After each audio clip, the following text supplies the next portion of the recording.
Hey everybody, hello, welcome to this bachata dance timing live stream. Go ahead and let me know if you're there and if the audio is working and everything, but I think we're up and ready to go. So basically to start off here, let's let's kind of talk about what I'm talking about. So bachata dance timing specifically in the Dominican Republic is different, oftentimes different or viewed different or taught different than bachata dance timing as it's taught, for instance, in the US or at festivals, at studios, and at workshops around the world. So, generally, probably 95%, 98%, vast majority of the time when we're watching instructional dance videos, if we're going to classes or workshops outside of the Dominican Republic and in the Dominican Republic for that matter, um, we're learning bachata, or bachata is being taught currently on one timing. And generally we're starting on the first beat of the music with our first of three steps, and then we're tapping on the fourth beat or touching on the fourth beat or marking that step in some way on that fourth beat.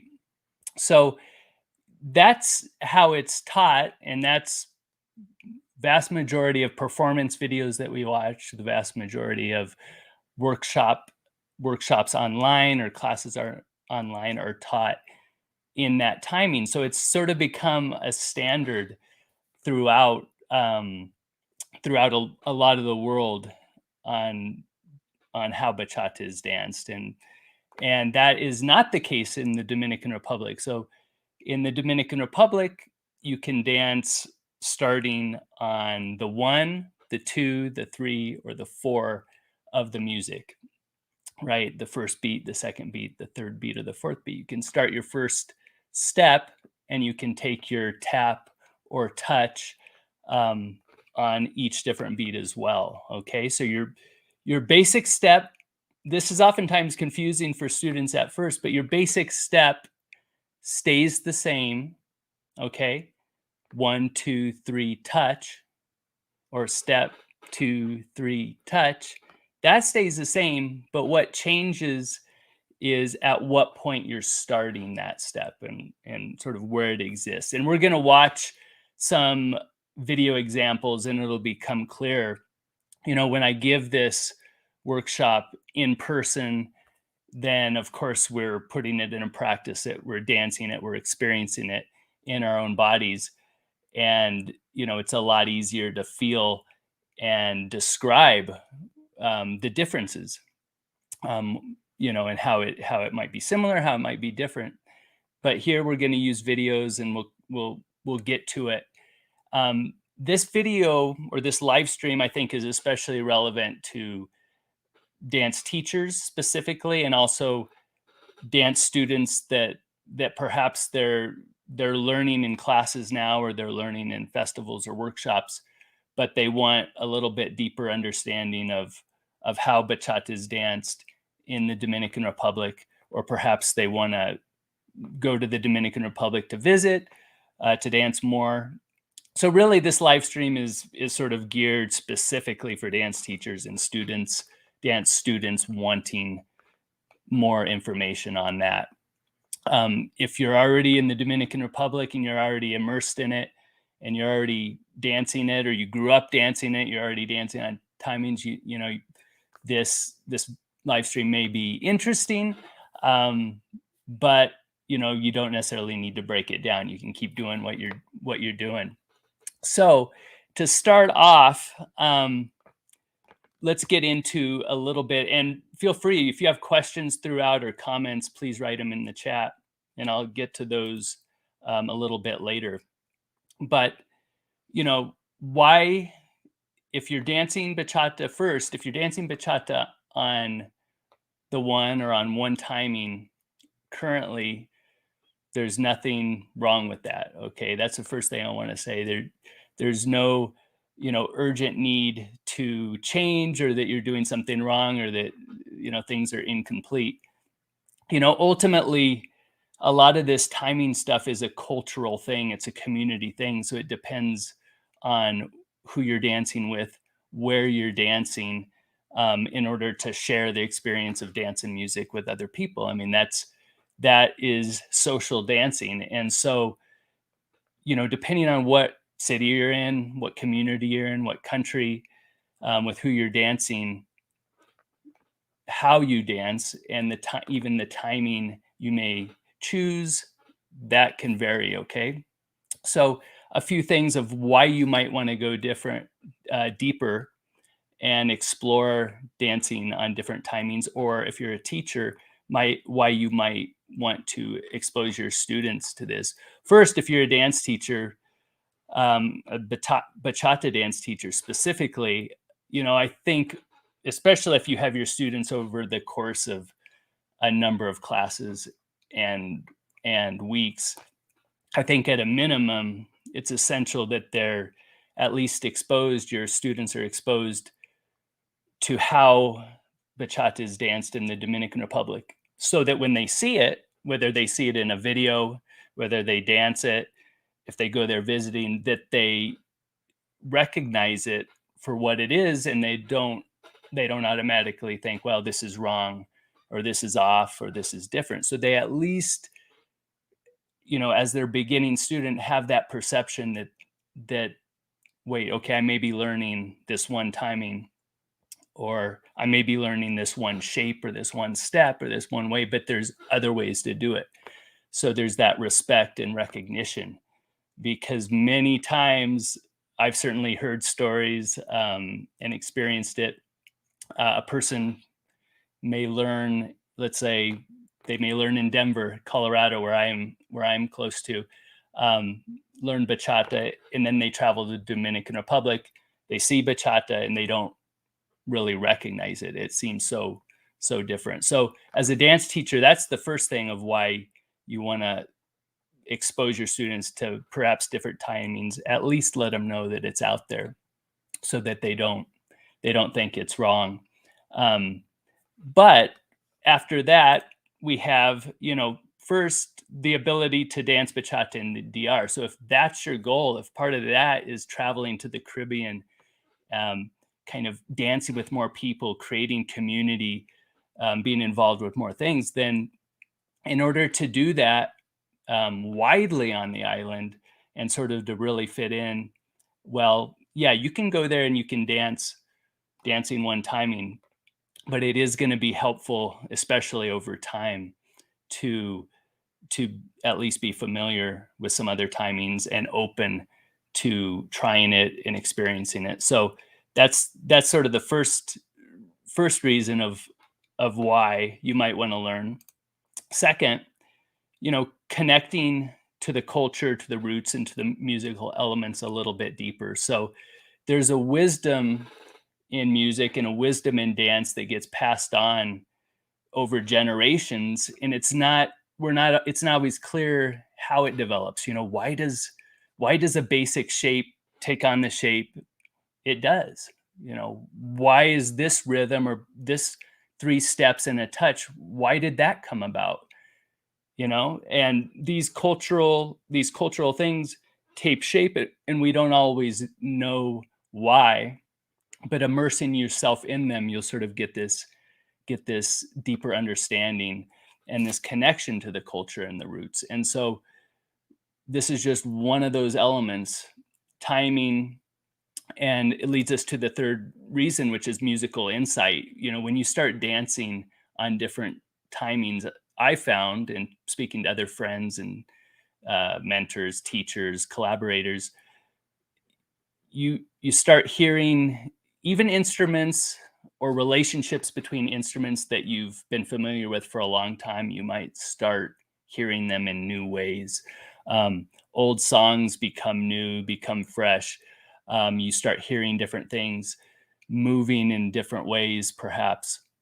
And so it's a challenge, it's a discovery, and it can be difficult, but it's pretty exciting. And fourth, you actually may develop a preference for a different timing. And so This has happened to a lot of people I know. It happened to me, and I'll share just a little bit about my story related to timing and related in relation to this.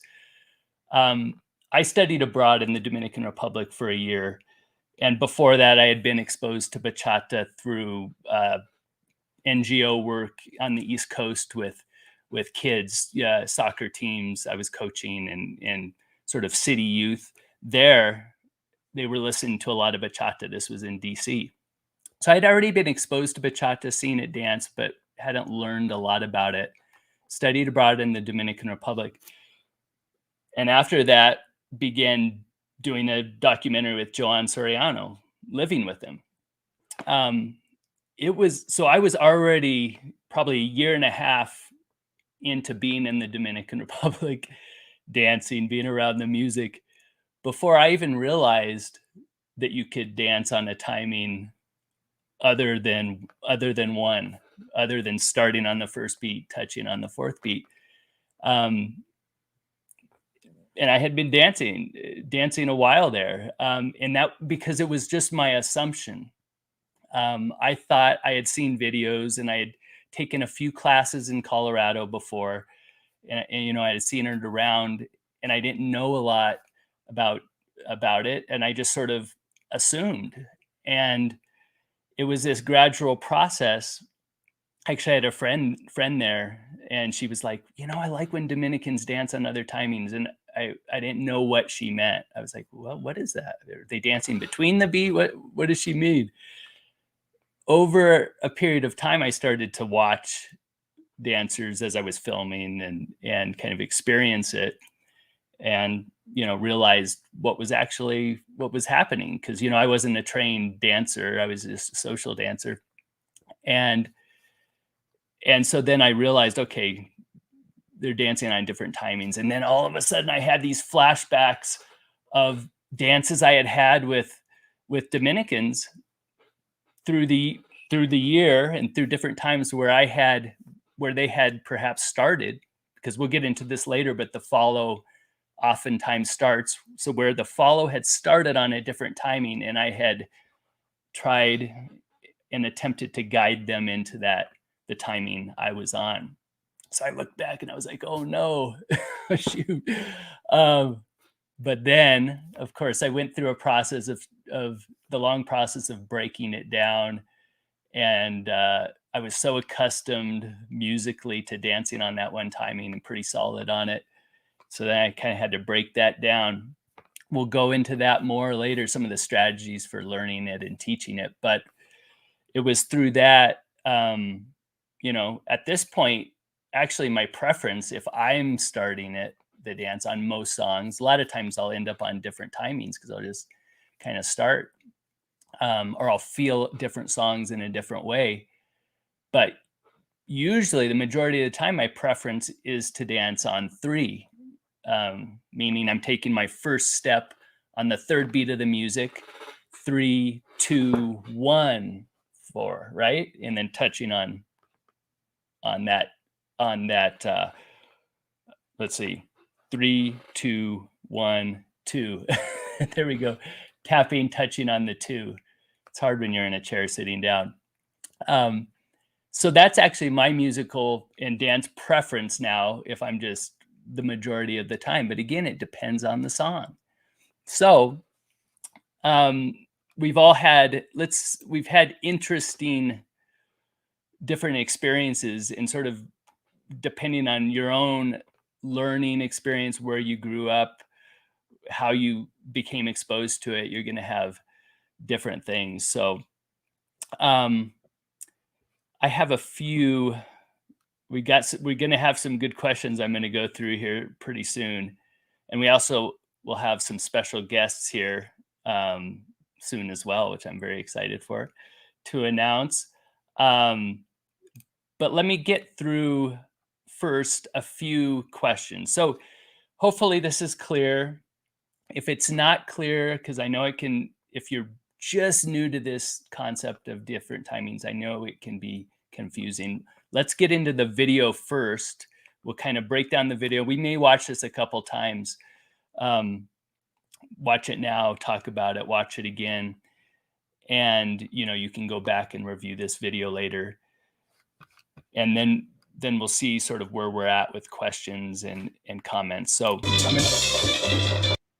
on this first video here, I'm going to make it bigger, you can see, but we have a social dance floor in the Dominican Republic. It was a live concert by Felix Cumbe, a great Haitian bachatero. He lives in the Dominican Republic.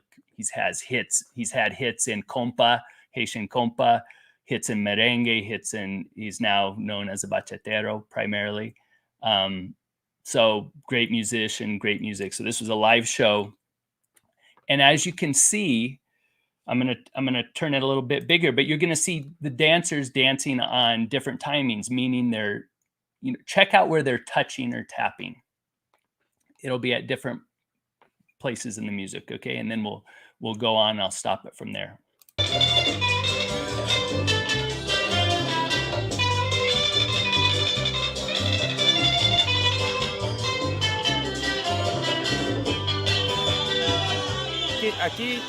Aquí en el país, los dominicanos no piensan en que siente el 1 ni el 2. No. Aquí el dominicano siente la música y baila.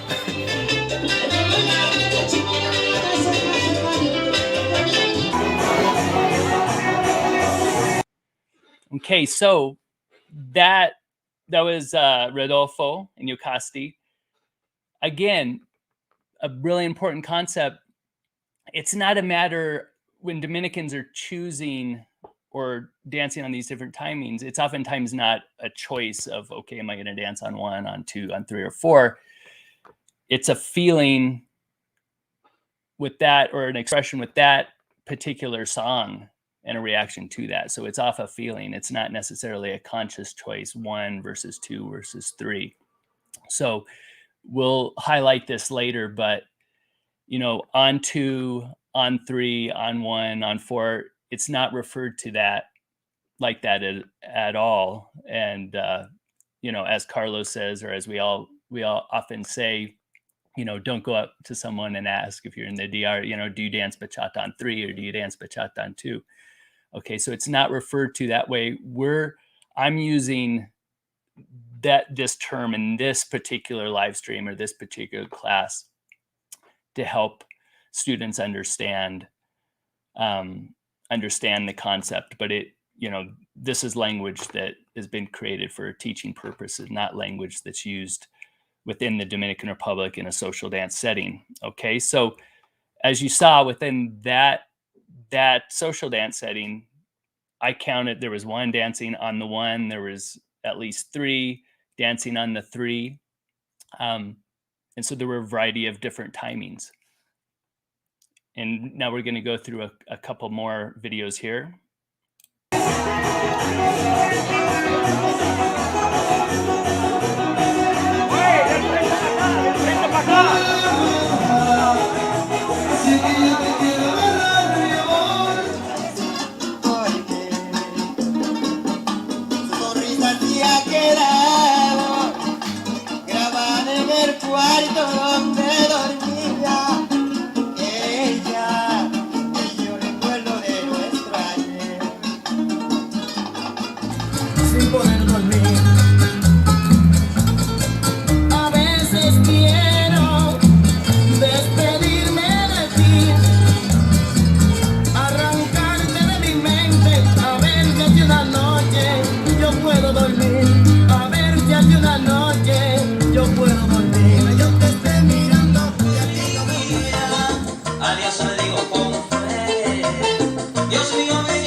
Okay, so I chose those because I think I liked all of those dances, and I thought they were all musical, and they were all an example of a variety of different timings. Okay, so we're going to get into a few more common questions, and then we're going to talk about some learning strategies and teaching strategies as well.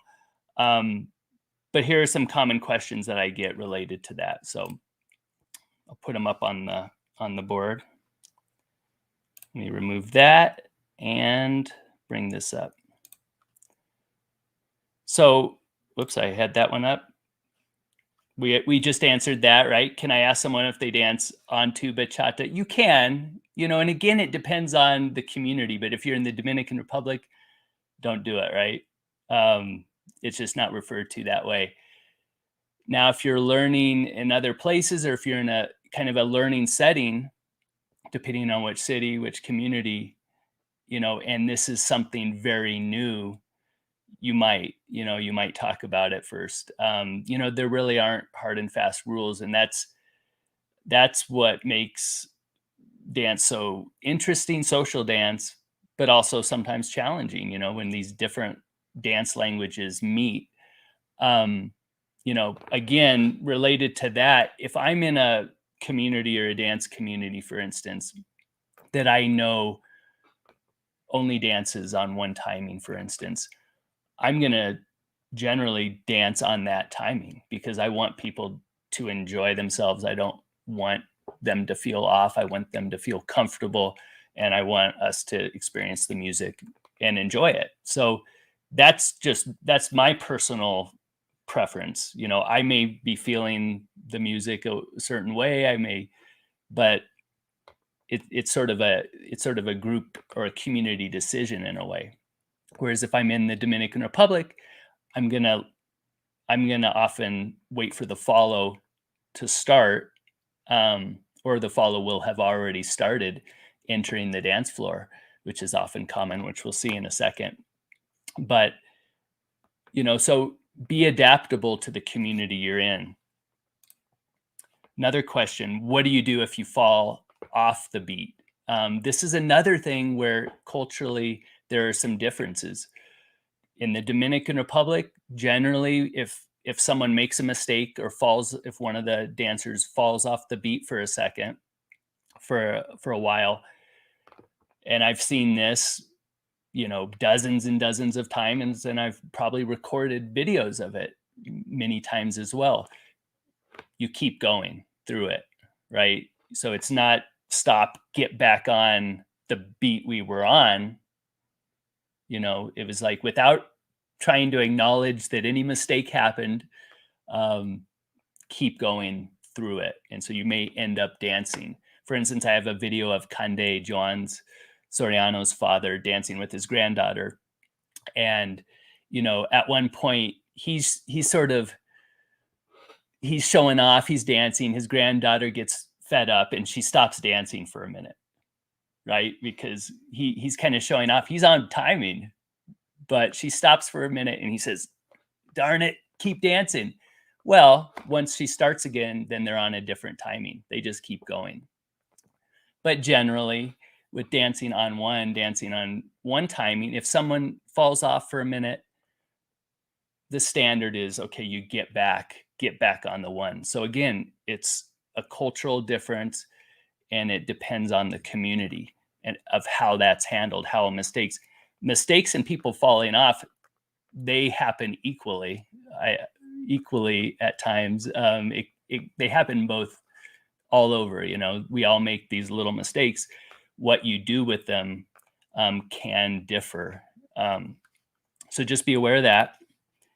Another one: can I dance multiple timings on the same song? You can, but that's not the common practice in the Dominican Republic. So just because I'm saying you can dance multiple timings doesn't mean you're going to dance them all in the same song, or you're going to try to rotate throughout them in the same song. Again, sometimes a mistake happens and people end up changing. That's common to see. Maybe you see that if you film 100 dances, maybe you'll see that 10%, 12% of the dances.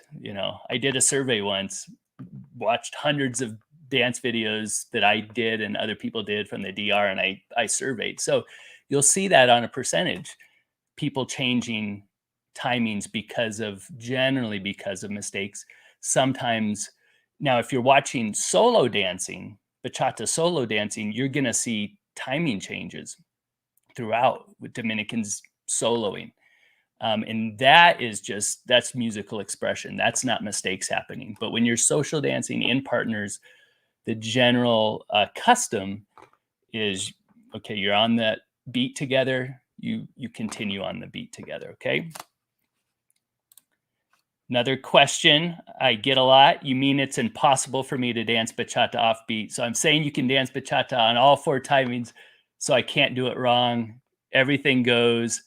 I can't be off beat. That's not really what I'm saying. I mean, I don't want to be the one to say you're dancing off beat or say someone's doing it wrong. But that's not the case. You can be off. You can be off of the music, not connected with the music on any of the beats, or dancing behind, dancing. You can be disconnected, and this is something everybody has their opinion about, who's on, who's off, who's really doing it well. So it's a subjective thing, but just because you can dance multiple timings does not mean everything goes and that there's no structure, and absolutely no rules, right? Nano Paredes, Edilio's son, great guitarist, composer. When I asked him about bachata dance, we were talking about it. He was like, no hay reglas.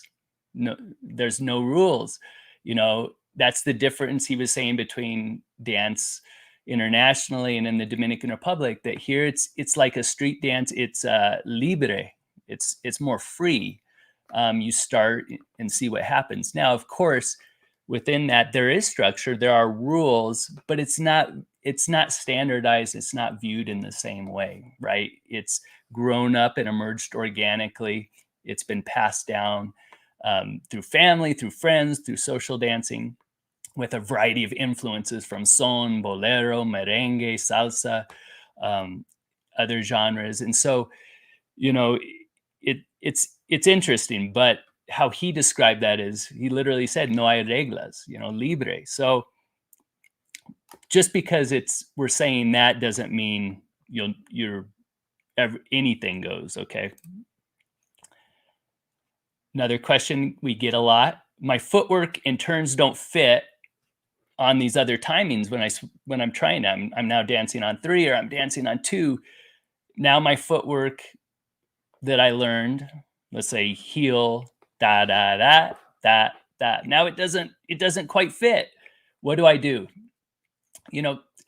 So if you're learning footwork, or if you're learning, and the longer the footwork the pattern is, or if you're learning turn patterns or these long patterns, be aware that when you switch timings, those things may have been developed by a teacher, by a person, specifically for a timing or for sort of a sound, a role of an instrument at this place. And so when you switch your timing up, you may have to adjust that for that to musically make sense or musically fit.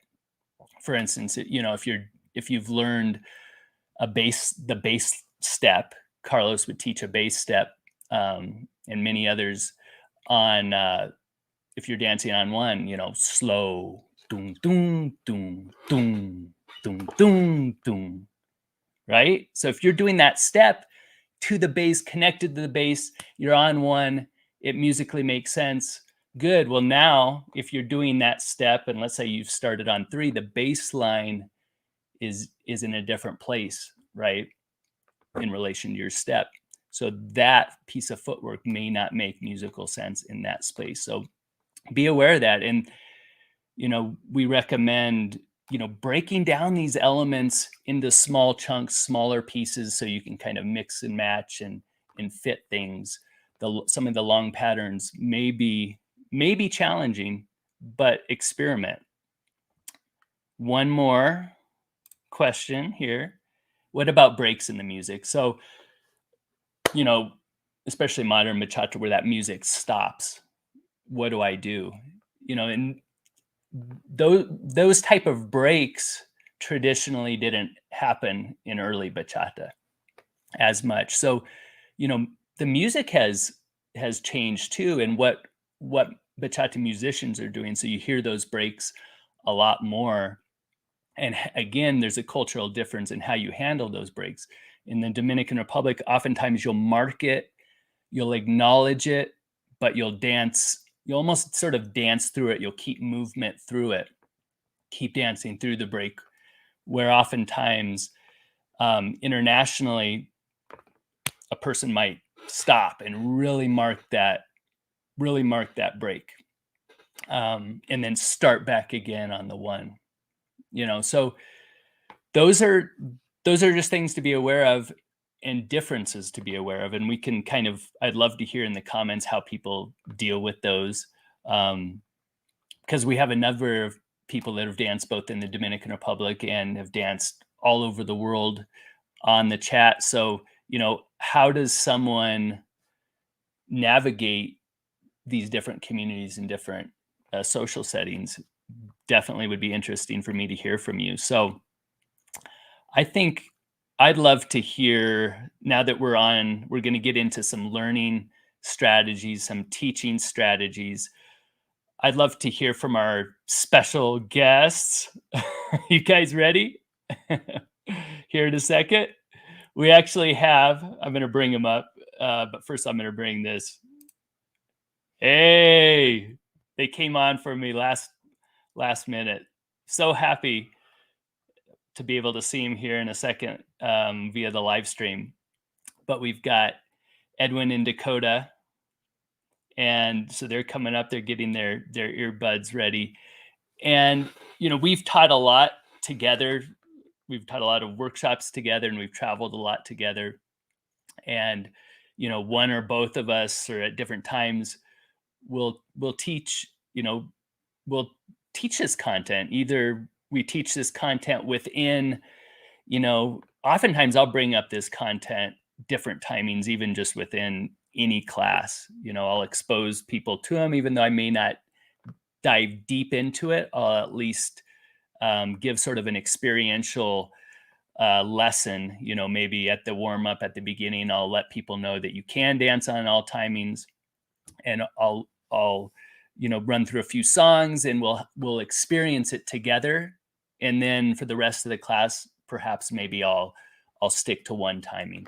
If I'm teaching at a university, maybe I'll do that because I've got an hour and I may not see these people again. So, all these teaching strategies and learning strategies, it really depends on what community you're in. It depends what your students are trying to get out. If I have a class that's next week, these students are traveling to the Dominican Republic, I'm going to structure my class and I'm going to deal with timing a lot differently than if I'm teaching, let's say if I'm at the University of Washington in Seattle and I'm teaching one sort of master class and lecture. I'll certainly mention this, and I'll certainly bring up some videos, but in our dance class, I may stick to other elements, because you can only do so much in an hour or 2 hours. So, I'd love to hear in this part from Edwin and Dakota specifically about what they've found in relation to their teaching around the world, teaching specifically about bachata dance timing, and even about their experiences in learning it and experiencing themselves. So I'm going to bring them up here and add them to the stream. There they are. Hey, guys. Hello, everyone. Hey, where are you? We are in Dallas. Very cool. You're there for a festival, right? Yes. Yeah, the Dallas Bachata Festival 2.0. Awesome. So kind of to start off, for this class, like in Dallas, are you going to be teaching about different timings, or we'll just start off like what you have planned? Yeah, or we are. or with the last, kind of, give us something to think about, because I know dance teachers are going to watch this, and I was hoping mainly for kind of this dance teacher for this live stream. But what are some of the strategies and that you found have been successful, and what have been some of the feedback from students regarding dance timing when you teach it? Well, first of all, thank you for having us, Adam. Always a pleasure, sharing with you and being with you. Um, so Dakota and I have done this class several different times, and each time it kind of like evolves a little bit. Um, so one of the strategies that we use is having instruments in the class, something that we can, the students can visibly see, hear, and see the aesthetic of how it's played, because we try to make connections between that, what they're seeing, and how we actually moving our bodies, um, whether it's where to find the breaks, what accents to connect to, what instruments are doing what are the main rhythms, and I think that that's been a really evolving strategy for us. It's always been a very slight variation of one of those things, and yeah, it's been pretty good after we started using instruments. Doing it for several years now, and we haven't looked back since. That's awesome. So which what instruments do you bring in, or it depends on where you're at and travel size and Yeah, it depends on where we're at. So, in most of our classes, we have the bongo and guira. And then we've, had the pleasure of working with different people around the world. We've had the bass, we've had guitar. Yeah, so in some places we've been able to have the full experience. But when we can't, we'll play the instruments, show what the instruments look like, and do the best that we can to make it a visual also. That's awesome.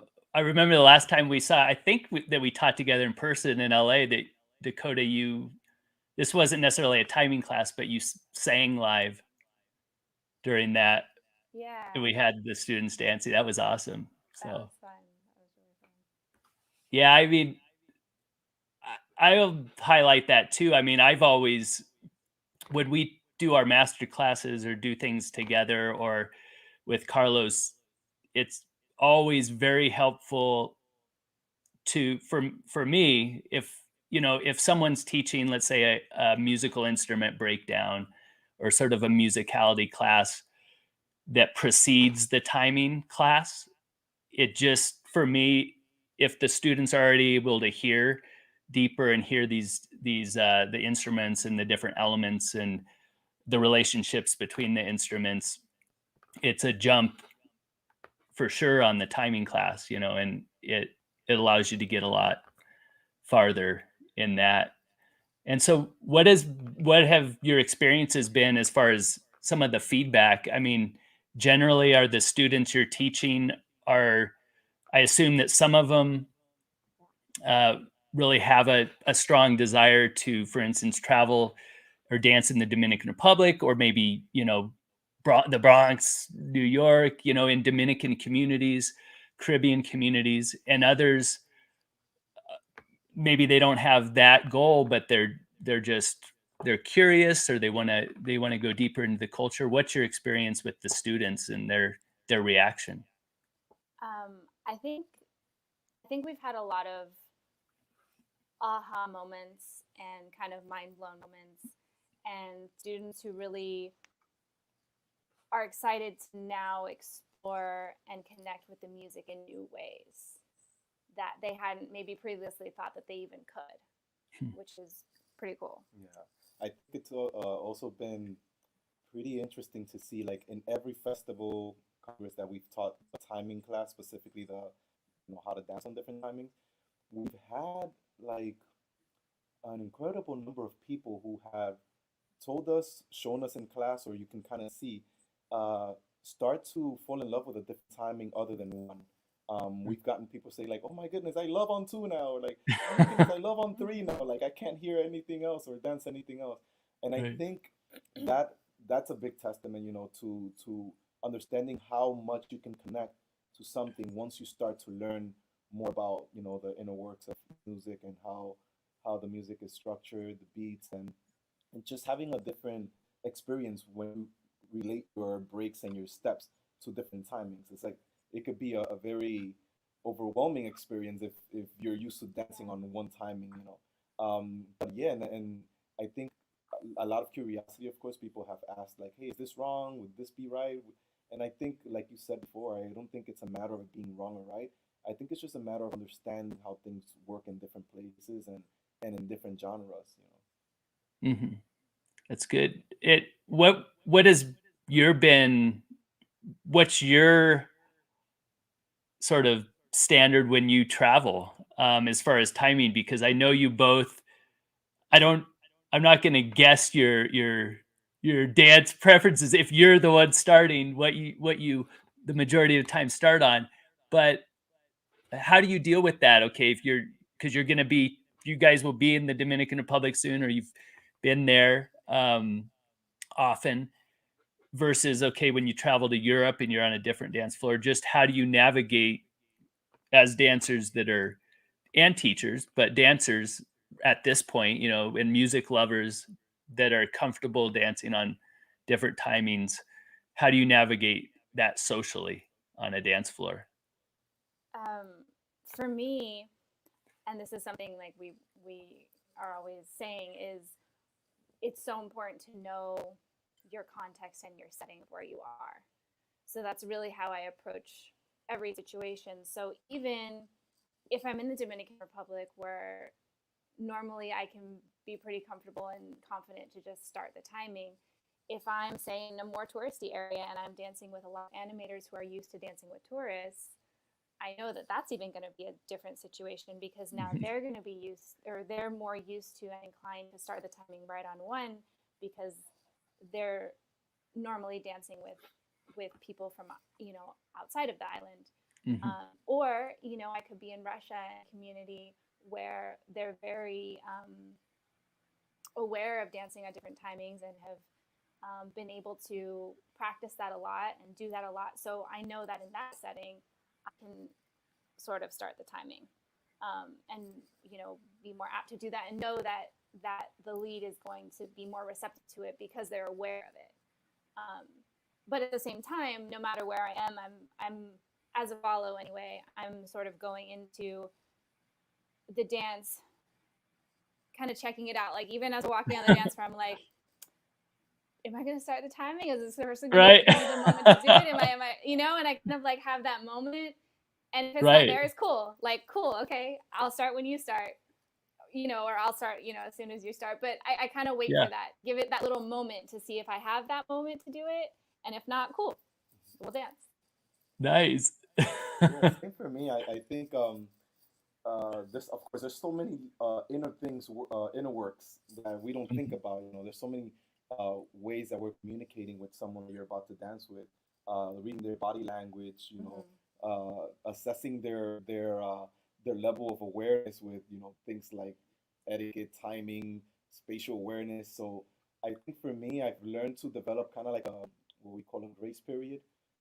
So I'll ask someone to dance, or someone asks me to dance, and I'll always leave like a 3, 4, you know, second grace period to see if the person I'm dancing with is going to or wants to start the timing. Oftentimes they'll start right away. And occasionally, you know, especially in festivals that are a little bit more inclined to like dancing on one, um, we'll get like the dancers who automatically start on one, and then I'll just jump on that timing and then continue the dance from there.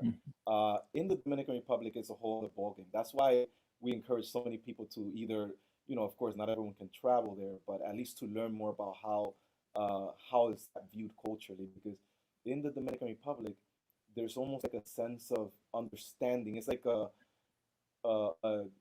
a superficial view of dance, but you have this understanding that, you know, we're gonna look at each other, or at least acknowledge that one of us is gonna start, or at least acknowledge that there's no right or wrong way to start. So once you take those kind of rules and standardizations views of dancing, you start to realize there's a lot of really cool things that can happen on the dance floor. Yeah. Of course, outside of the yard, because we have so many more restrictions, rules. You know, we have to stay on this, or these are the guidelines. I feel like because of that, we don't get to often experience the kind of, you know, things that we can experience in a more free-form setting. But I think the grace period has helped a lot, especially as an instructor, because sometimes we get people that dance with us and like, oh, they know we teach timing, so they're going to try to like challenge themselves and start on a different timing, and that's also really fun. You know, we've had some dances with high-profile instructors who, you know, dance on different timings and they look great and they feel great, and I'm like, oh my goodness, yes. That's awesome. That's awesome. Well, that's a good transition. I want to have you back, both of you come back, but that's a good transition for us all to watch I've got some dance starts edited together. So in the Dominican Republic, we can watch some couples starting, you know, and there's some variation. So I just want to play that, and then we'll kind of both come back and, you know, mention any thoughts, and then we'll transition to the next topic. So I'll see you both here in a second.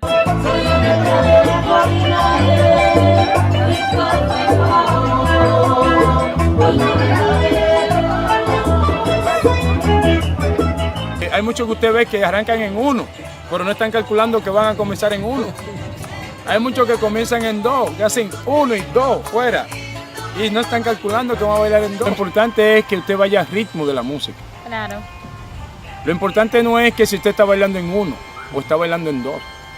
Lo importante es que su corazón sienta que usted va al ritmo de lo que usted escucha. El bajo es la base. The platform. The platform es lo que hace de base para que los instrumentos tengan una base donde sostenerse. Un fondo musical armonioso. Para tener como un piso, un floor. El floor de la bachata es el bajo. Para luego poder, es como una decoración. Tú tienes que tener un piso bien bonito, y luego unos muebles, y luego una silla, y luego una mesa. Y así es la bachata. La bachata, si no tiene todos sus componentes, pero el bajo es muy importante. Esa es una de las cosas que hay que tener en cuenta. Yo siempre vivo encima de los músicos que tocan bajo en bachata, porque se ha fusionado mucho la bachata con el pop. Y el pop tiene un feeling more soft, más suave. Entonces, al ser más suave, el pop le quita el peso que la bachata, que el bailador pide en una bachata cuando baila. Cuando el bailador baila al compás de la bachata, al compás del bajo. Incluso los pasos que da el bailador, que marca el bailador, son los mismos pasos que da el bajo. Si tú pones a una persona a bailar bachata, tú te das cuenta que el golpe que el bajo da, tan, tan, tin, tin, tan, tan, tan, tan, tan. Todos los movimientos van a es el movimiento que hace el bailador. Enfócame los pies para que tú veas, mira. Pam, pam, pam, pam, pam. Pa, pa, pa, pa. Siempre dando una comilla de silencio para hacerlo. Eso es bachata. We have to come back for that, I think.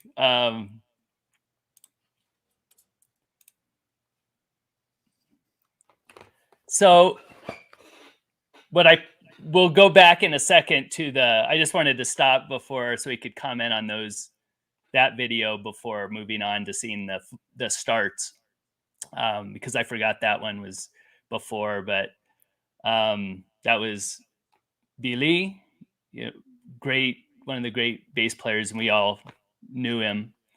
And your family, Edwin, knew him very, very well. One of the most, if not the most recorded bass player in bachata history.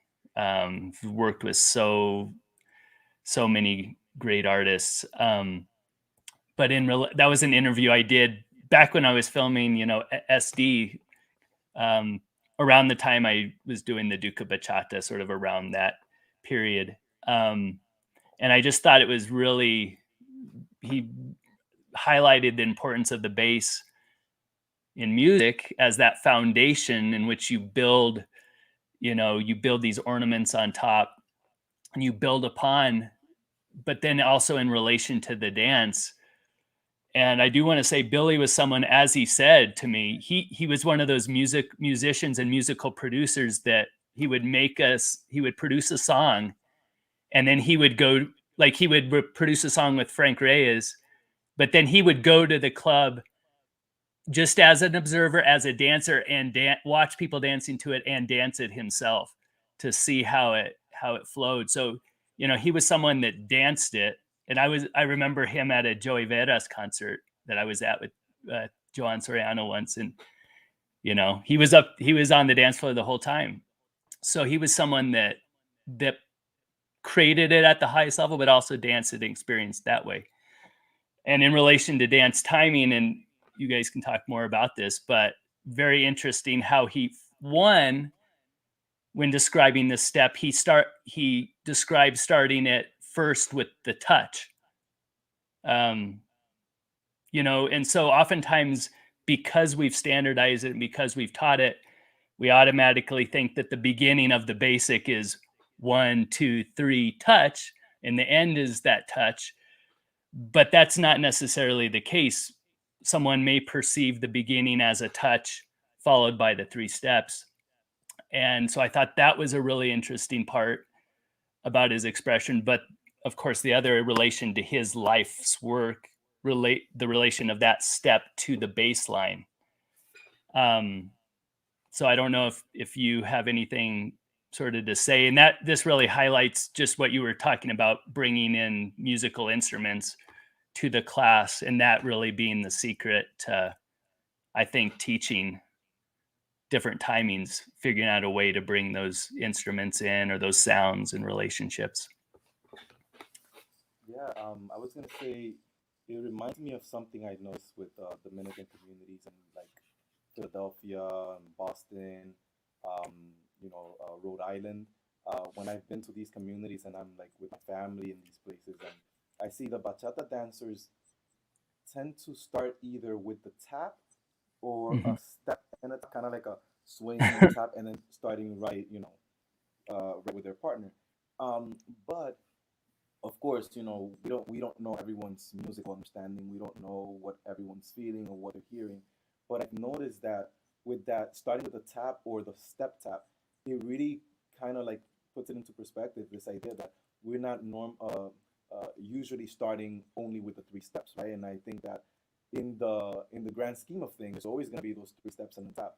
But I think what makes dancing on different timing special is not that the timing is changing, but rather the starting point, and not necessarily the starting point with the music, because some dancers will ask you to dance and they don't start right on the first beat if they hear the music is already playing, but more where they're feeling certain accents maybe, or what instruments they might be connecting to most. Some people are connecting more to bass, some people are connecting more to bongo.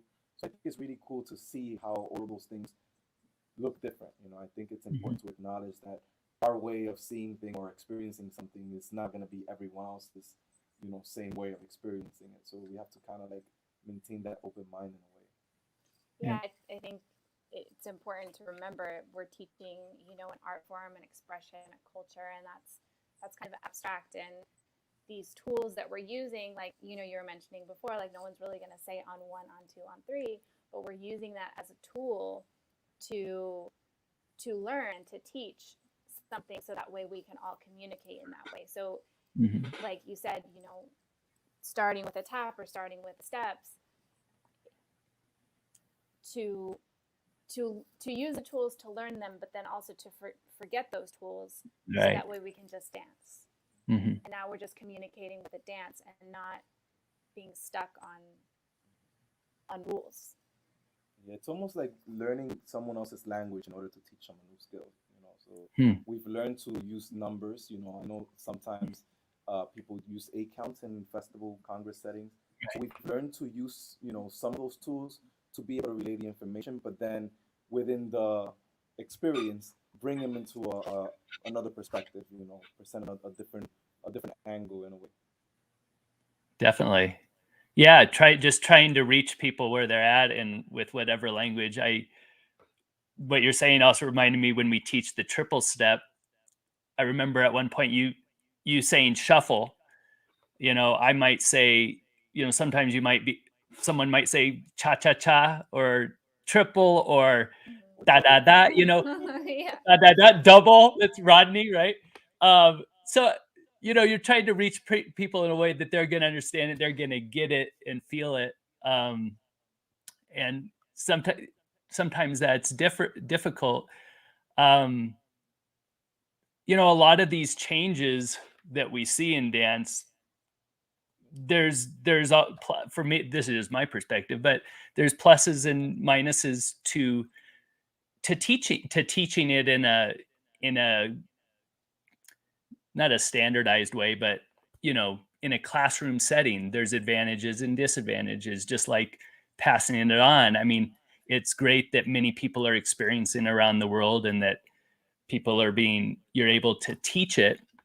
But at the same time, timing is one of those things, and the diversity and the variation of timing is one of those things that seems to be being slowly left behind. And as I think Dakota mentioned, even dancing in the Dominican Republic now, there's a certain adaptation that's happening there because people are traveling and wanting to dance there, and they already have there's assumptions on both sides. And so, most of the videos you see now from teachers, Dominican teachers that are now teaching the Dominican Republic, generally the timing is on one, when that's not necessarily how they social danced or grew up social dancing. And that there's nothing wrong with that, because I would say the majority of the classes that I've taught over the years have been on primarily leading the students on one. And I just think it's important to acknowledge that the on one timing, in my opinion, my perspective, the reason it has gained popularity is not because it's musically correct in any way. It didn't even happen because of a real conscious decision. It happened because of certain assumptions that teachers were making, teachers such as us and others. And it also happened because it does simplify the process of teaching a class. If for all of us that have tried to teach extensively, teaching on different timings, there are certain challenges and certain things to be aware of as far as navigating a classroom, doing different timings. And so, do you have any sort of strategies or thoughts on that? And maybe we can get more into that as well. But the just sort of the navigating that, I guess from my perspective, the purpose of this live stream or these videos or the classes, it's not necessarily to convert people to dance on all timings or to change people or to say one's right. I just want, ultimately, I don't want people to look at another culture, the culture that brought us the dance and the people that are dancing it, grew up dancing it, and to consider that wrong or to not be able to connect or communicate with it. And I do think it would be a shame if over time, because of video and because of expectations and assumptions, that even within the Dominican Republic, if somehow timing standardized, I'm not saying it will or there's a threat of that, but from my perspective, that would be, I'd be disappointed or sad to kind of see it. But dance changes, culture evolves, music changes as well, and dance in the Dominican Republic is a living, breathing thing. It's not stuck, and it's constantly changing as well. So, do you have any thoughts on any of that? I think the key would be raising awareness, making sure that dancers understand. I think in the course of our trajectory, like teaching around the world and developing as instructors, we've learned to see our work more like the work of a reporter. We're reporting the news. This is what it is. We're not making the rules. We're not telling people whether the rules are good or bad, whether they're right or wrong. We're just sharing them and then maybe touching on our personal experience with these, things that we're teaching And maybe if if we develop an intimate relation with the student, then maybe we can say how we feel about certain things or answer questions.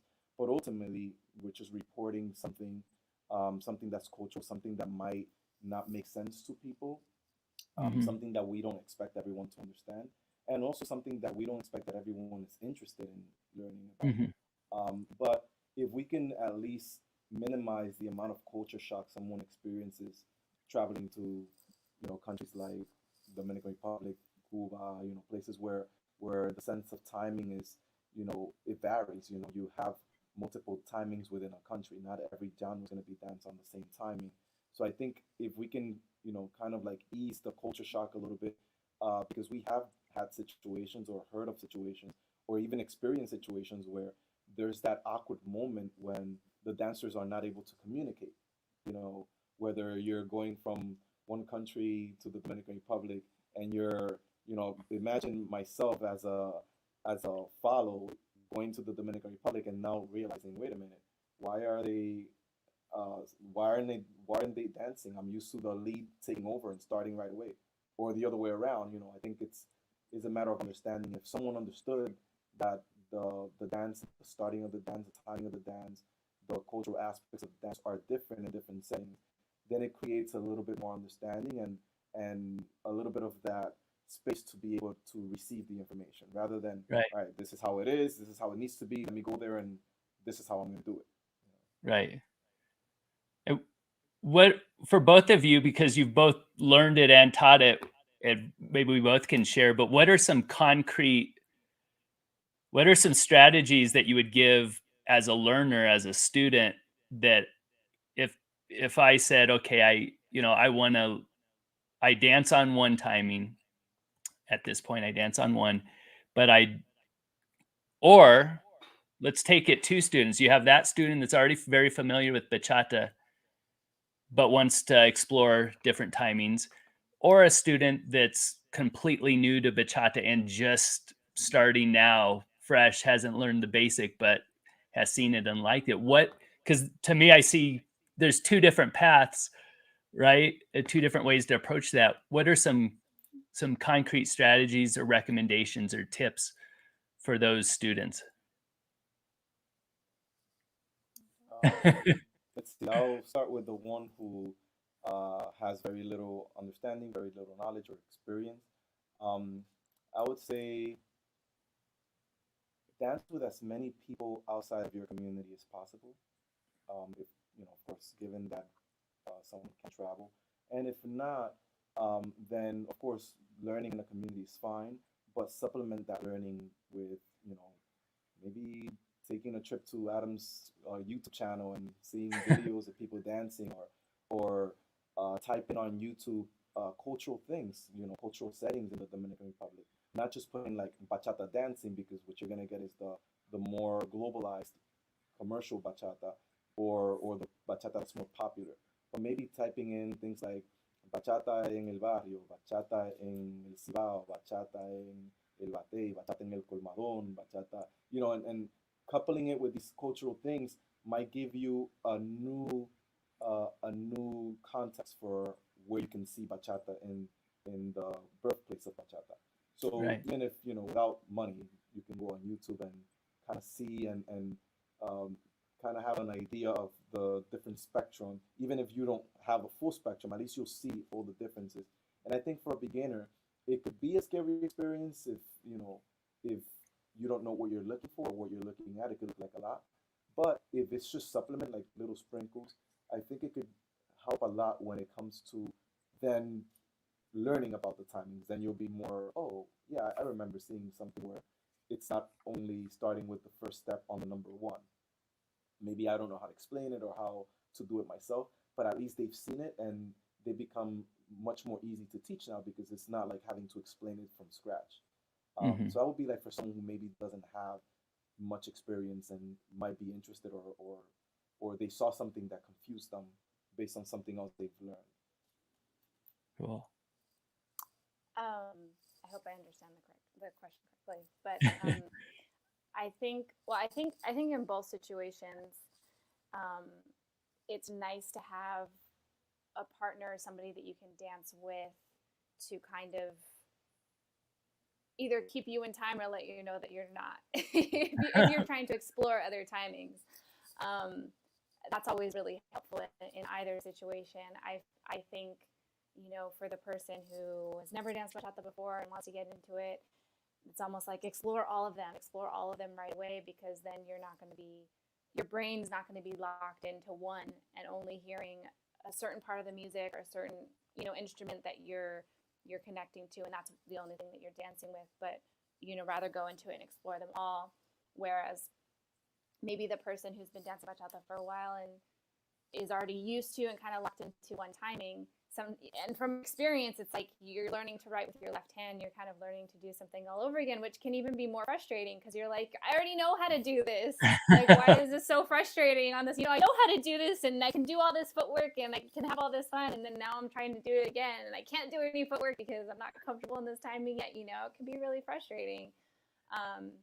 So sometimes it's fun to have, you know, somebody else kind of helping and holding each other accountable. But also, like, to that person, be patient with yourself, because it is a different situation. You are so used to one thing, which is okay. Like, that's totally normal. But be patient to, if you want, you know, to explore other options and other ways to music and hearing other things, because it will happen. It will come in time. It will come, and then it'll open up a whole new world. That's awesome. That was, it's inspirational. Yeah, I mean, that's the way it was for me.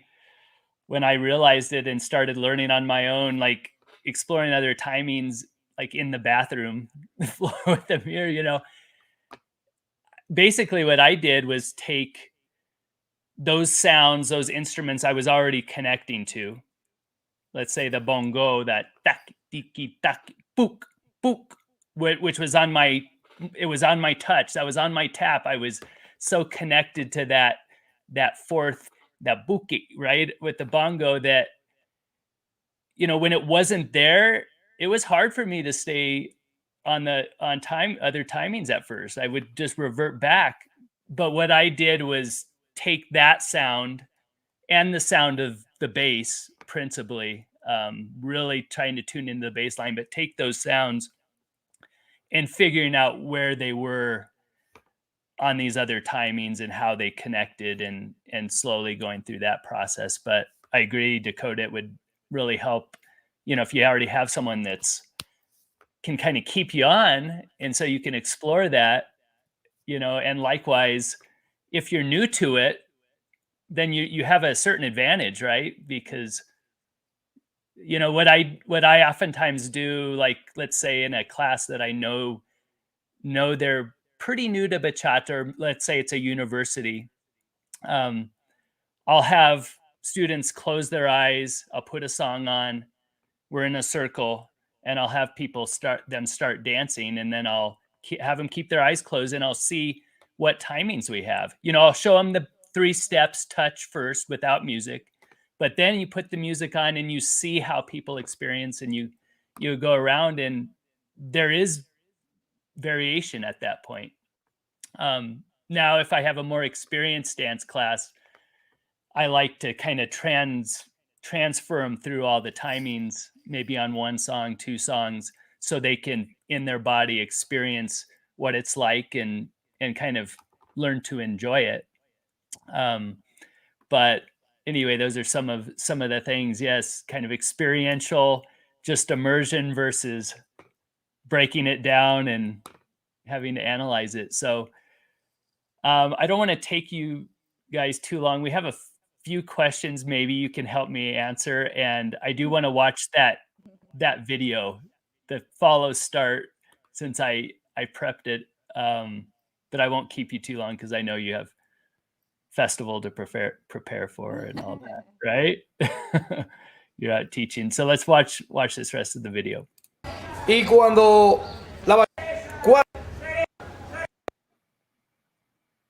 Okay, so here we go with we got to watch Carlos first.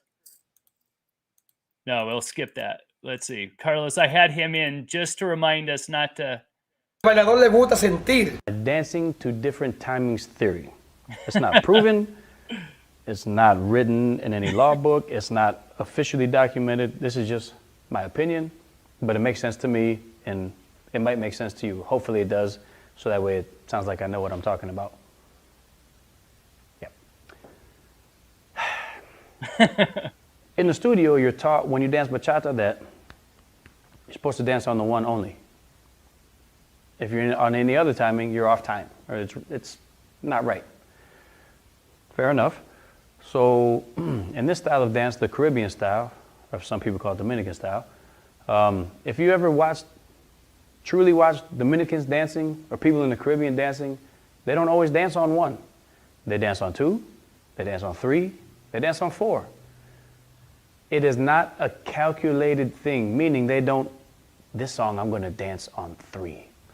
This song I'm gonna dance on four. They don't do it on purpose because, again, in the Caribbean, they dance off of feel. It's not as technical, it's more of a street dance. Do not go to somebody in the club, hi, would you like to bachata on one or on two? Do you dance on one or two? Here's the thing, with bachata, if there's a one and a two, there's a three and a four, because that's why I wanted a reminder on that one. I thought Carlos said it very well. And here are the promised dance starts to the music, so we could see a few of those. So pay attention, everybody. Right, see who's starting here, and also look for that half step touch start that Edwin was talking about as well.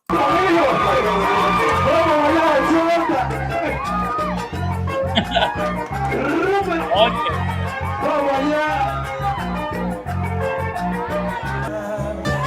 So on that one, where are you guys? There you are. To me, I don't know what you saw, but every one of the couples, the follow started. Except that last couple, they were so smooth. They both started with that rock step touch equally at the same time. It's not a hard and fast rule who starts, but it's the majority of time the follow starts in the Dominican Republic. Is that your experience as well, dancing there? Yeah, and again, just for the most part, just depending on where we are, if we're in what setting we're in, if we're kind of say it better. I noticed, of course, there probably is maybe some regional aspect to the power that the follows have. When I was in Barahona, every single person I danced with led me into the timing. Like not just including my sister. Not just did they start the timing, the follows, they almost like held my elbows and moved me onto the timing. Wow! And that was really that was more recent, and it was very refreshing in a way, because I'm so used to, like in the US, starting the timing. If after the grace period the follow doesn't start, then I would start the timing by kind of like using my upper body to suggest the direction rather than and being able to be on the receiving end of that was so refreshing. It's like, oh wow, this is actually pretty cool, because in a way it's like I know that I'm stepping into someone's home. Mm-hmm. So I want to make sure that I'm not, intrusive. I want to feel, that they are okay with me being there, and I'm going to listen to them. So when they were kind of like leading that first step, I was like, oh wow, this is actually pretty nice. Now I feel even more comfortable dancing with this person, because I know that they made a preference for where they wanted to start, and I feel like I'm a facilitator in that sense, or I'm facilitating more than leading.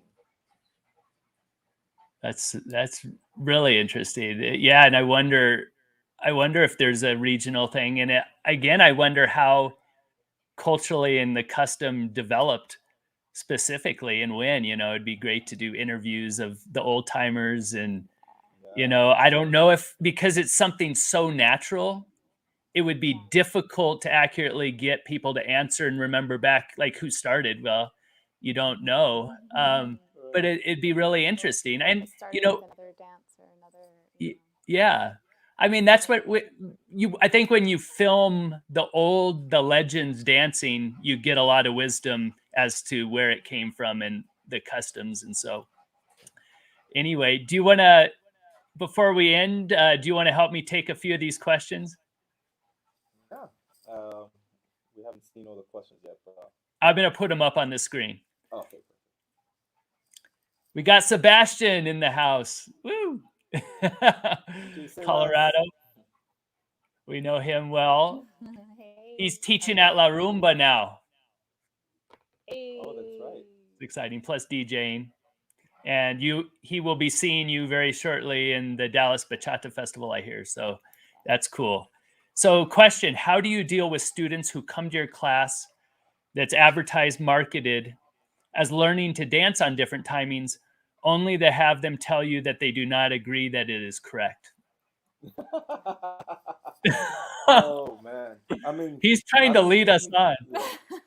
Yeah, I'll take the bait. I don't think we've had that very much. I mean, No. I can't remember us having that, but I'll take the Not bait in a class setting, no. because I do understand the idea of being kind of like completely given to a world of a certain timing or a certain dance concept, whatever it is. It could be timing, it could be, you know, whether it's circular or whether it's linear. If you're stepping into a setting to learn something other than that, you know, I think it's a quick, you know, hey, this is the class you signed up for, you know, are you in the right place? You know, like a light little joke about it, or we usually, if not with this particular setting, situation, because we haven't really had that, but with other things that are similar, where maybe the student is in a class that they had a different expectation for, or if they disagree with something, we might ask them to, you know, see us after class so we can talk, because I don't think the class is a place to have that kind of exchange. But of course, we are very open-minded to students who have told us things like, hey, by the way, I was in this country or in that place, and we saw this.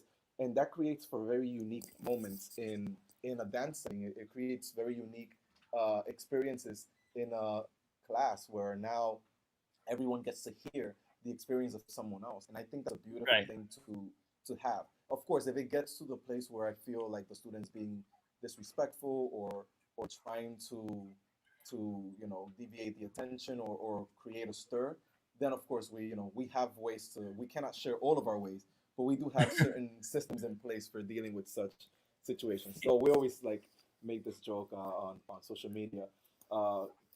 Instructors hate having students, you know, do these kind of things in class and or make posts about them like, oh my God, this one student said this or did that. And we're like, hey, if you don't like those students, send them to us. We love them.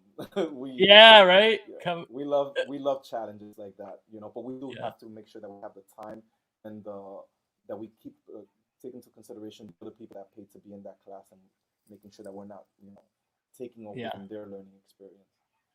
Yeah, I mean, I guess I go back to, would kind of gently just remind people where it comes from and sort of where it, you know, how it's done there in the Dominican Republic.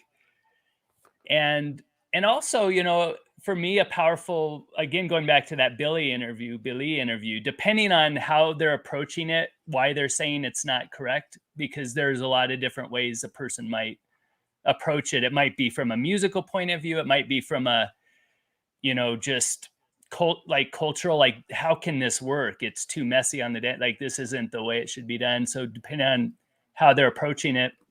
But from a musical point of view, you know, I've seen a lot of bachata musicians dance, for instance. So not only is it sort of culturally how it's done, multiple timings, but it's also culturally how it's done by music, for instance, musicians that have grown up dancing as well. So not every musician can dance, and not every musician is experienced with that, but there are a lot of musicians that are very connected with both the music and the dance, and they don't necessarily see a problem. They don't see a problem with it. You know, another issue, and this maybe will go, we have a a couple questions from Pierre, and he wrote me one too that I want to put up. And this is kind of related to that music point of view, because Pierre wrote me on Facebook recently, and hello, that, you know, of course, acknowledging this is how it's done in the Dominican Republic. Is it wrong? No. And, you know, he can write in the comments more, but from a musical perspective, correct me, Pierre, if I'm wrong, from a musical perspective, you have questions whether it's, it fits with the music or it connects with the music to dance on multiple timings. And so he has a question. Just because someone has grown up in the Dominican culture does not mean they're educated on music theory or dance theory. They are just dancing what they know and how they feel. And that's a true statement.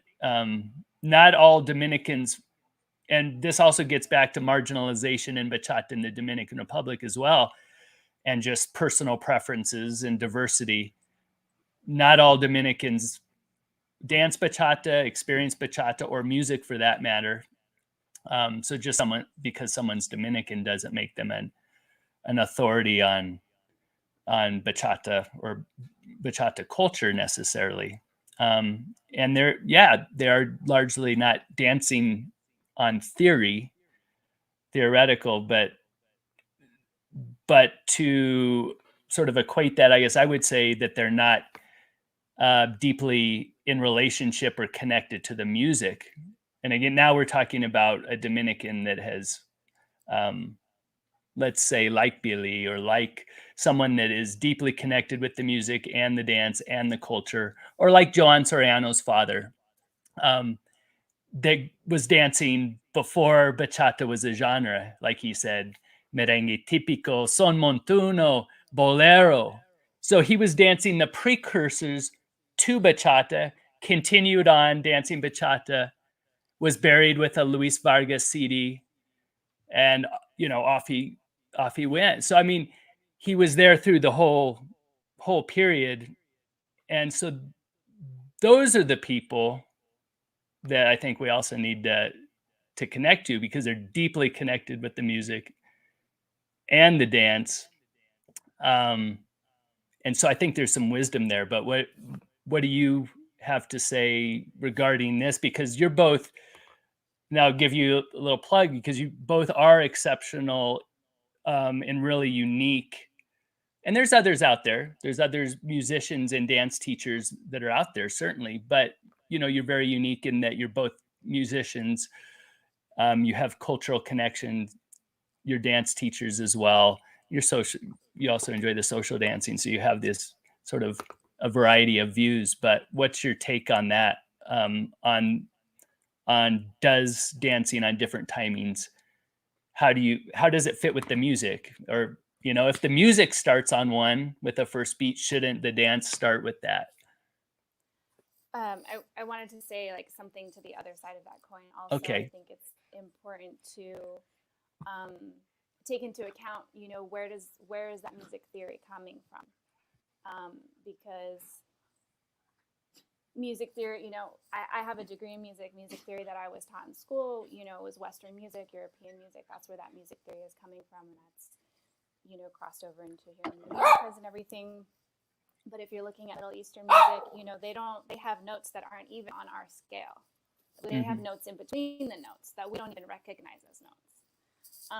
So we're also, with bachata, we're also dealing with music that comes from Africa, that comes from the indigenous cultures before, you know, Western civilization came, you know, from Europe. So I think it's also important to take into account the theory what theory are we talking about as far as music and dance theory?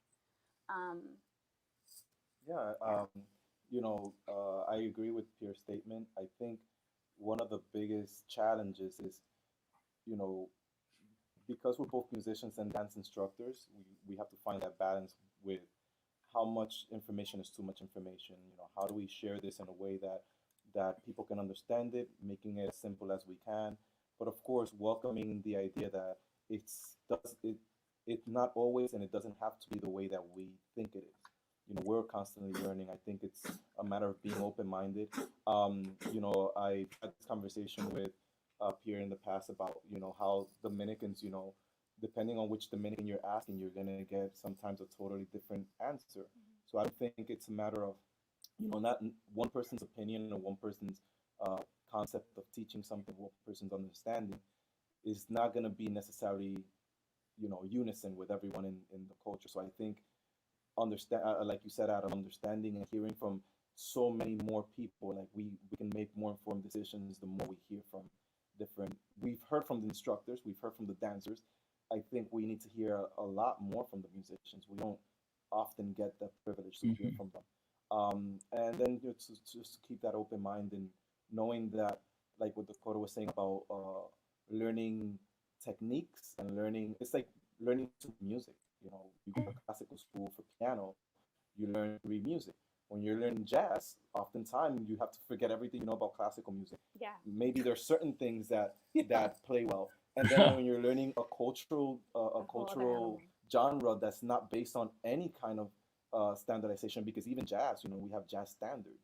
We have rules in jazz, and then we have dances or music forms that don't have any of those same kind of conformities. But that doesn't mean that there's not technique behind them. Maybe we're just not. The technique is different. So it's like through what lens are you looking at it through, and through what lens are you defining it?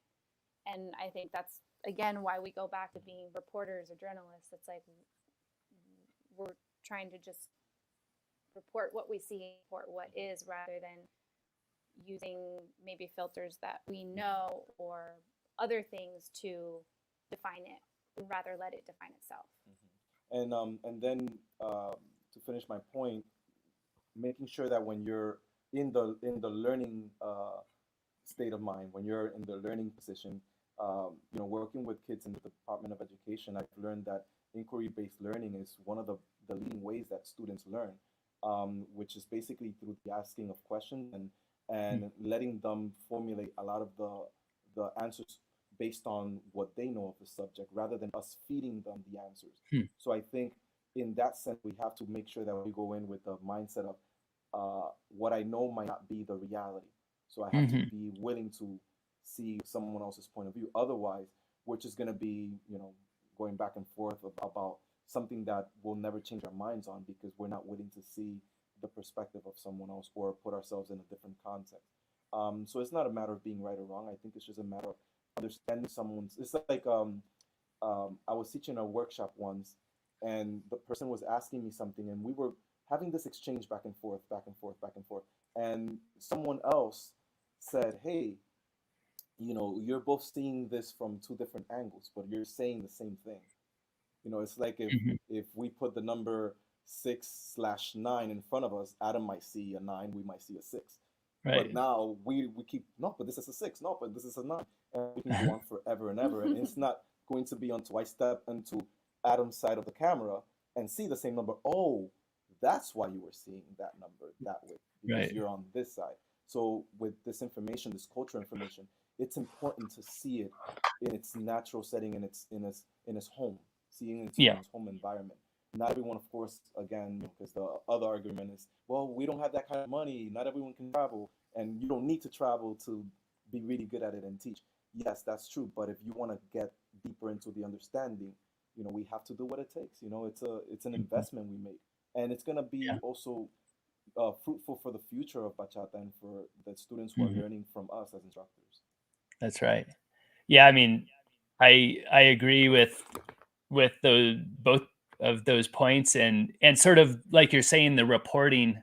I've oftentimes kind of taken that in regards to bachata history. Did a live stream recently, but Adilio, who is one of the pioneers and legends, creators of bachata, Adilio Paredes, perception of where bachata originated, how it originated, and in a sense, its continuation coming from outside the Dominican Republic in that greater, guitar tradition from around Latin America. his perception versus, let's say, Luis Segura or Jose Manuel Calderon saying, I recorded the first bachata in 1962, their stories are going to be different. They're both creators of it. And they're both authorities on it, foremost authorities on bachata because they lived it, they created it, they were pioneers of it. But they're part of the story. And so then sort of gathering that and sharing it, and ideally letting people and students or different people kind of digest it all.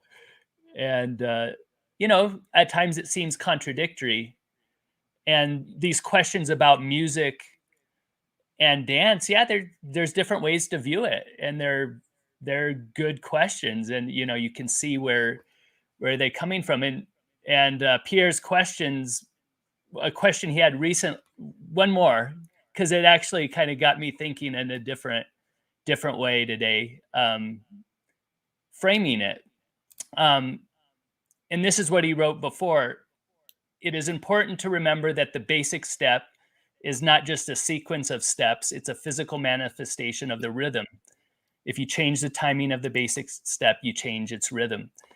And so, it's a very logical way to place it, to frame that, and it's a good question. And it makes you think, well, yeah, like the basic step, our moves, our dance, they need to have some sort of connection with the music. And but my thoughts on this and what this got me thinking about, and that I'd love to hear both of your opinions, and then I'm just enjoying this, but then we'll wrap it down. But one, it goes back to assumptions, a lot of assumptions. Like when I was in the Dominican Republic, living with a bachatero and his family, and I didn't know you could dance on multiple timings. I was dancing it because I had certain assumptions. They were ingrained. And Edwin, when you say there were dancers that were pulling you one way to start you, I felt that, and yet I resisted it and went on one timing because my assumption was strong. And, it wasn't because I wanted it to be strong or wanted to be right. I just, I was trying to get along. But I think this statement begins with the assumption that dancing on one might have been the original way to do it, when in all likelihood it wasn't. In fact, it was probably a different timing that is still and was more predominant as bachata evolved and as that basic step evolved. So the basic step, as we know it and as we have it today, developed along with the timing. It wasn't like there was a basic step developed, danced on one, and then the timing developed. These things developed over time, and they developed also with influence with these other dances, bolero, son, as well. And so my question to Pierre and to others, because it is a logical question, is why would you accept the basic step as it's come from the Dominican Republic? Let's say 1, 2, 3, or step, step, step, touch, or touch, step, step, step. Why would you accept that piece of wisdom that developed alongside the timing, which the timing on dancing on various rhythms developed alongside of it? And certainly if you go, and I think this would be true from the 60s, 70s, and throughout, I don't think dancing on one was ever the principal timing. Yes, it's represented. No, of course it's not wrong. If you looked at 10,000 different dances, you'll probably get about 20%, 25% or so each, maybe with some variation of 5%, but it's fairly evenly broken down. And that's largely been the case. So that would be my question, because there's 100 different musical forms, hundreds, with 4/4 timing, and there's a variety of different steps. So it was never a foregone conclusion that step, step, step, touch was going to be like it was rained down as this given from on high that this is the bachata step. No, that step developed culturally, and it probably evolved as when you've done classes from bolero, etc., with that step, step, step, hold, right? Which on the bass line, doom, doom, doom, doom, doom. So there's how it developed and why it developed. There's sort of a hidden history and a wisdom and a mystery to it. So I guess that would be my thoughts. Again, I love the question and I love the thoughts behind it, but the way I view it is the timing and how it was dancing, these things they were developing together. And I think it's very easy to think, because it's so prominent now, that dancing on one might have been the way it started. When it's very, very, very unlikely that that's the way that it started. So what are your thoughts? Yes. Yes. Yes. Okay. So bachata is polyrhythmic. Mhm. If you're dancing on a different timing, you're dancing on a different rhythm. Yes, because there are multiple rhythms in bachata music. That's why when we teach it, or when I'm dancing on a different timing, I'm usually connecting to a different instrument depending on what timing I'm dancing on. So, yeah. I wouldn't call it changing the timing. Right. I would just call it dancing on a different timing, dancing on a different rhythm.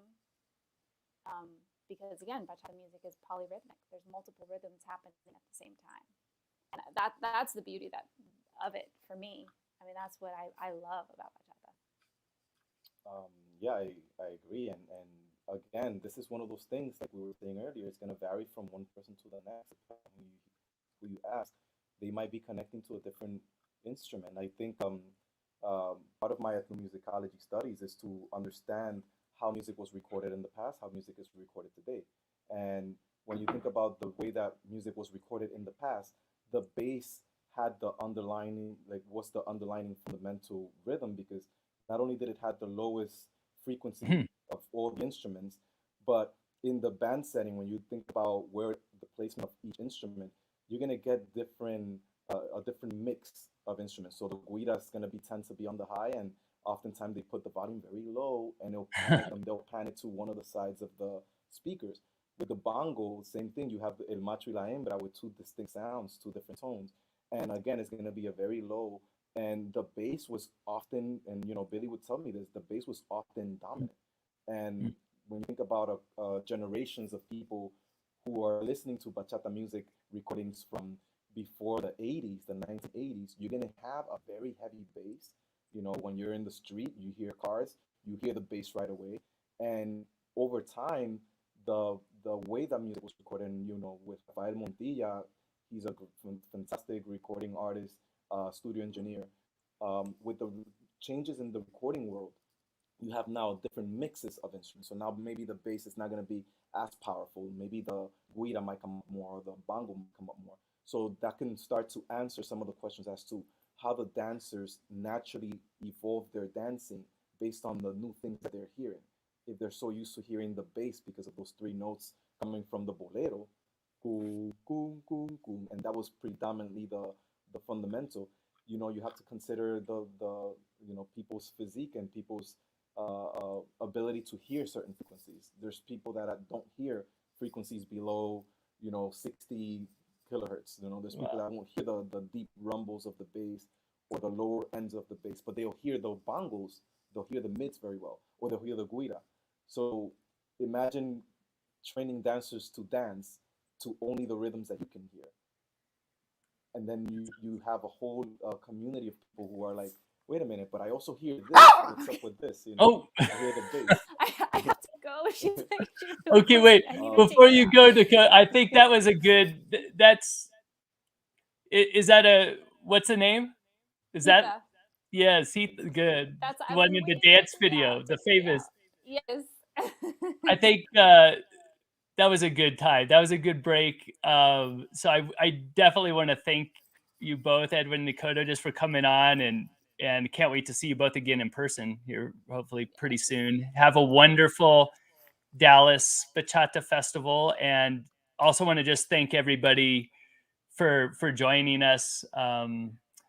You know, I see a lot. I can only see who's in the comments as far as, but you know, majority also are dance teachers, bachata dance teachers. Pierre, Jessica, Sebastian.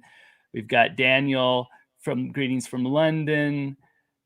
They're scrolling so fast, but there's just quite a few people, and that's what I was hoping for. Ultimately a kind of a discussion between bachata teachers on this topic, and also students as well. And we'll kind of continue it on, and I'd love to have you both on again for another live stream, but for maybe a different topic related to bachata recording or something like that, because I know you've both had some, are having right now, and had some experiences recently with recording tracks for yourselves and others. So I think that would be an awesome thing to go into, as well as just the process of recording too. But anyway, thanks so much, and thanks everybody for tuning in, and have a good festival, everybody. We miss Okay, you. And I for miss everyone you in the too. comments, if we can expand on anything, feel free to reach out to us at For Other sure. Eagle Arts. I know that this is not an easy conversations to have. Very complex. It's very complex. So Yes. feel free to reach out, especially if there's something that didn't make sense or that you would like to learn more about. Yes. Aw, Yes. thank you. Yay! See, Thank you, good Adam. Thank you too. Thank you both. Okay, it's bedtime for us early birds, and those in Europe. Yeah. You definitely need to go to bed if you're in Wow. Europe right now. You're too much. Okay, take care. Okay. All Bye. right. All right, bye-bye. Bye.